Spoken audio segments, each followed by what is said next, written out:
बिहार में पिछले चुनाव में एक चर्चा बहुत ज्यादा थी एक गाने की, और वो गाना था बिहार में काबा।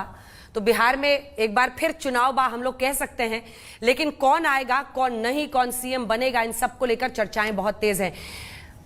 रुख हवाओं का समझने के लिए इस व्यक्ति से बेहतर कोई नहीं हो सकता है, क्योंकि चाहे उनके पिता खुद रहे हो रामविलास पासवान जी या फिर चिराग पासवान, बहती हवा का रुख समझने में ये पार्टी और पार्टी के नेता बड़े कामयाब रिकॉर्ड लेकर आते रहे हैं। स्वागत कीजिए, हमारे साथ बिहार के इस कॉन्क्लेव में अब जुड़ रहे हैं चिराग पासवान जी, जो कि बड़ा अच्छा लग रहा है। चिराग जी, ये बार का चुनाव आपके लिए बहुत दिलचस्प भी है।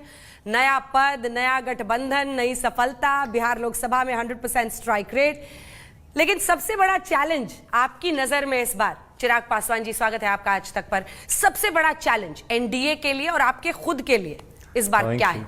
बिहार से पलायन कैसे रोका जा सकता है?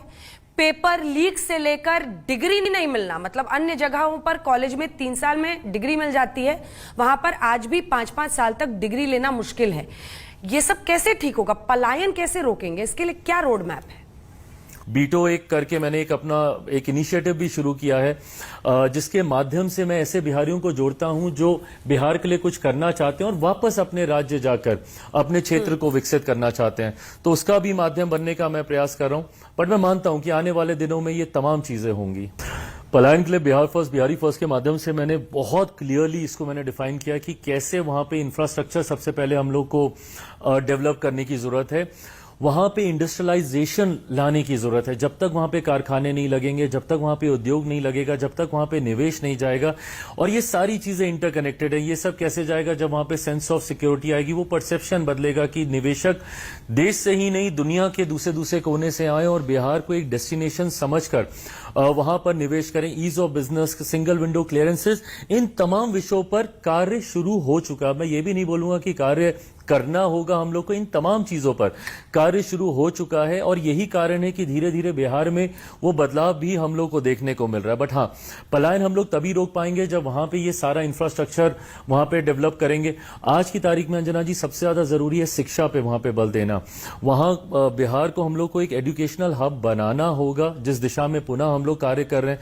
मेरे मंत्रालय का सबसे बड़ा एक इंस्टीट्यूट निफ्टम, वो हम लोग अगला एक लंबे समय से मेरे मंत्रालय की मांग रही थी कि एक और निफ्टम की हमें जरूरत है। अभी तक मात्र देश में 2 निफ्टम है, एक तांजावुर में, एक कुंडली में, तीसरा निफ्टम अब बिहार में खुलने जा रहा है।